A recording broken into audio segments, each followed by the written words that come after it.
China, Russia और Iran America की तबाही का 40 साला प्लान। जी हाँ, बिल्कुल है ना हैरानकुन बात। ये प्लान क्या है, कैसे अमेरिका की तबाही हुई और मज़ीद होगी, आमिर रज़ा से बात करते हैं। आमिर भाई, मैंने एक शेर की सूरत में ये लाइन बता दी, 40 साला प्लान है चाइना का, रशिया का, ईरान का, अमेरिका को तबाह करने का। ये प्लान क्या है? देखिए, पहली बात तो यह है कि ये 40 साल बहुत अहम हैं। अगर आप ह्यूमन हिस्ट्री में देखें तो सेकेंड वर्ल्ड वॉर के बाद आपको एक अमन और सुकून की चीज़ें नज़र आती हैं। छोटी मोटी जंगें जो हैं वो लगी रहीं, लेकिन कोई बड़ी जंग नहीं थी। लेकिन एक बहुत बड़ा असर पड़ा जब अफ़गानिस्तान के अंदर USSR आया और उसको तोड़ने के लिए अमेरिका ने कोशिशें शुरू की, वो कामयाब हुआ। इसी दौरान ईरान के अंदर इनकलाब आता है। वो जो इनकलाबी थे वो रशिया की तरफ चले गए, यानी अमेरिकन ब्लॉक का एक मुल्क टूट कर रशियन ब्लॉक में चला जाता है। अब रशियन ब्लॉक क्या था? ये एक अमेरिका से डरा हुआ मुल्क था, क्योंकि अफ़गानिस्तान के अंदर उसको मार पड़ रही थी। वो चाइना के करीब हुआ, क्योंकि दोनों कम्युनिस्ट कंट्रीज़ थीं। और यूं ये ब्लॉक जो था, ये दो बड़ी ताकतों का महवर बन गया। एक चीन था, एक रूस था, और इनके साथ शामिल हुआ ईरान। बिल्कुल। अब ये एक और ताकत भी इनके साथ शामिल हो गई, शुमाली कोरिया। देखिए, शुमाली कोरिया भी, हाँ बिल्कुल, चलें अब इसको इस तरह से ले लेते हैं कि शुमाली कोरिया भी, लेकिन वो चीनी ब्लॉक ही है। जी बिल्कुल। वो उसी मैंने का दो ब्लॉक्स का हाँ जी, मर्जर बिल्कुल हुआ। ऐसे ही वो ज़ाहिर बात है, इसी ब्लॉक का हिस्सा ही है तकरीबन। अब ये 40 साल पहले से इस पर काम शुरू हुआ कि अमेरिका की ताकत को कैसे ब्रेक किया जाए। आज से तकरीबन 55 साल पहले जब पेट्रो के डॉलर्स का मुआहदा किया था सऊदी अरब ने, शाह फैसल ने, तो उसके बाद से बड़ी ताकतें ये समझती थीं कि मिडिल ईस्ट के अंदर अगर अमेरिका इसी तरह बैठा रहा तो फिर आने वाले वक्त में कोई इसका मुकाबल नहीं रहेगा, तो उसको तोड़ा कैसे जाए। उसके लिए उन्होंने ईरान की तैयारी शुरू कराई। अब ये यहाँ पर वो खबर आती है जो आपने मुझे दी कि ईरान के अंदर नई फ़ौजी भर्तियाँ और नई मिसाइल्स की तैयारी। बिल्कुल ऐसे ही है। मैंने जब इस पर सर्च की अदील साहब, तो मुझे समझ आया कि ईरान को पीपल्स आर्मी ऑफ चाइना जो है, people's liberation army of China जो है, उसकी तर्ज पर हर शख्स के लिए फ़ौजी तरबियत को लाजमी करार दे दिया गया। बसीज नामी एक तंजीम बनाई जाती है, चाइनीज़ मॉडल को लेकर उसके अंदर जो है काम शुरू किया जाता है, और ईरान के हर मर्द को उस बसीज का हिस्सा बनाया जाता है। ये पासदाराने इनकलाब का आप समझे नर्सरी है, जहाँ पर छोटे छोटे पौधे लगाए जाते हैं, और इन्हीं पौधों में से फिर तलाश कर लिया जाता है कि आगे चलकर पासदाराने इनकलाब का अफसर। ये बिल्कुल पीपल्स जो रेड आर्मी, जो उसको हम चाइना की आर्मी कहते हैं, उसका मॉडल है जो अडॉप्ट किया गया। वैसे अब शायद इसी वजह से जब जंग के दौरान उनके जनरल्स जो हैं वो शहीद होते रहे, तो नीचे से मुतबादल क़यादत जो है ना ऊपर आती रही। जब आप नर्सरी लगा लेते हैं, और जैसे चीन ने लगाई है, तो आपको फिर वो हला नहीं बनता है। आप एक के बाद एक पौधा जो है वो शो करते जाते हैं। यही हुआ। अच्छा, इसके साथ साथ दो काम और किए उन्होंने। एक तो ये किया कि चाइनीज़ ने बहुत तेज़ी के साथ अपनी टेक्नोलॉजी को ईरान ट्रांसफ़र किया।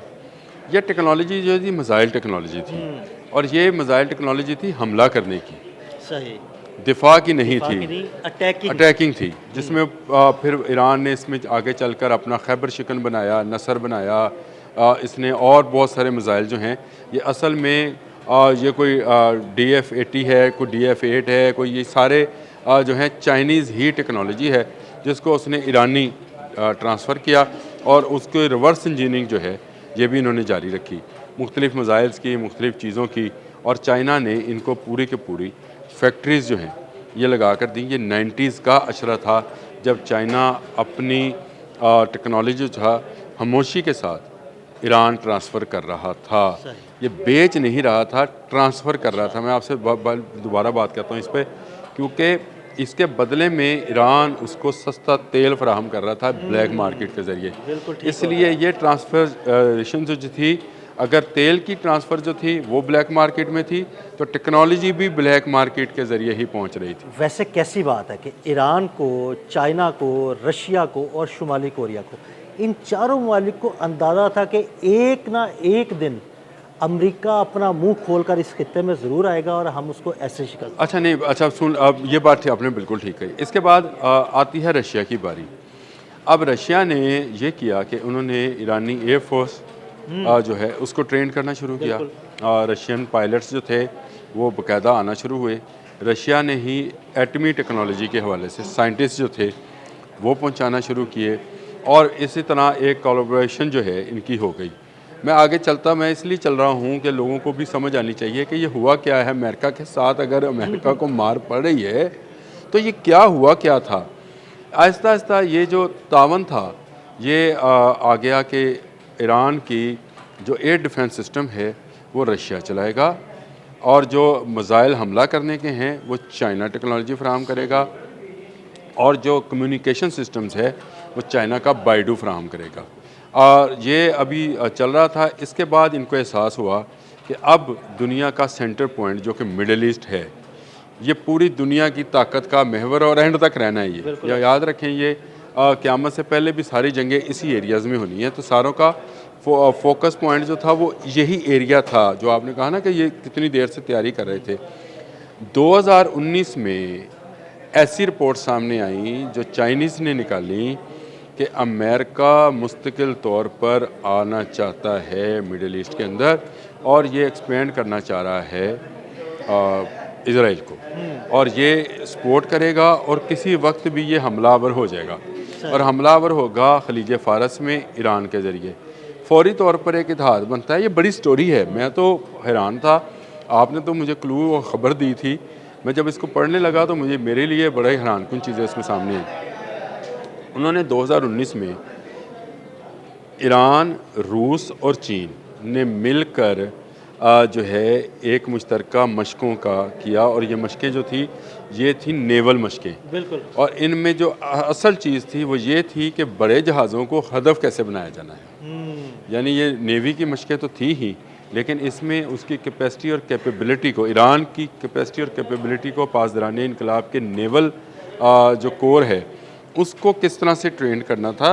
उसको जो ड्रोन्स और वो जो मिसाइल्स और बारूदी सुरंगें हैं उसके लिए क्या करना था कि 2019 में काम शुरू किया गया। आज 2026 है, देख लेना तकरीबन 7 साल यानी 40 साल से जो सफ़र शुरू किया था उसका क्लाइमेक्स उनको पता था कि आपने हमज़ बाब मंदब ये बनना है।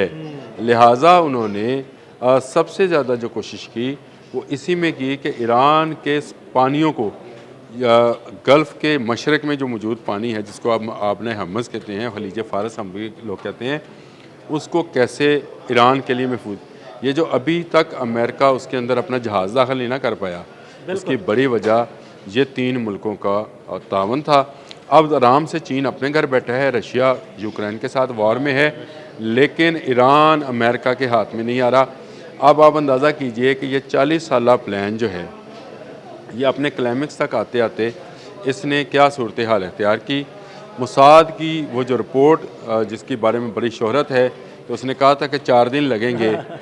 आपको दिलचस्प आपको नहीं जी सर, आपको दिलचस्प चीज़ बताने लगा हूँ। इसके अंदर इसको हैक कर लिया गया था जब ये कम्युनिकेशंस की जा रही थी। अच्छा। ईरान के अंदर की सूरत हाल के बारे में तो ना सिर्फ उसको हैक किया गया बल्कि उसको चीट किया गया और ईरान के अंदर से मुसाद को ऐसी इतलात पहुँचाई गई जो कि बज़ाहिर उनके जसूसों की इतलात थी लेकिन असल में वो सारी की सारी जो थी फेक इतलात थी और उसमें यह बताया गया था कि ईरान जो है ये अंदरूनी तौर पर टूट चुका है।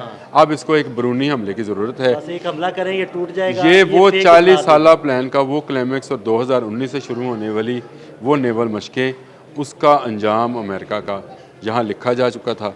आज 2026 है। आप देखिएगा कि ये जंग तो अभी बंद नहीं होनी चलेगी कुछ अर्सा लेकिन अमेरिका आहिस्ता आहिस्ता अपनी ताकत कैसे खोएगा और दुनिया पर इस वक्त जो हम समझते हैं चीन है वो पूरी दुनिया की वाहद सुपर पावर बनकर उभरेगा। रशिया यूक्रेन में मसरूफ़ है और यूरोप के साथ मसरूफ़ रहेगा। अमेरिका को जो है घेर के यहाँ पे मार दिया गया, ईरान के सामने पेश कर दिया गया। अब जो है चीन जो कि अलग बैठा है वो एक बड़ी ताकत बनकर उभरेगा। बहुत शुक्रिया आमिर भाई। आमिर भाई ने बड़ी तफसील के साथ इस सारे मामले पर रोशनी डाली। मज़ीद अपडेट्स के लिए हमें फॉलो करते रहें। अदील अहमद और आमिर रज़ा को इजाज़त दीजिएगा। अल्लाह हाफ़िज़।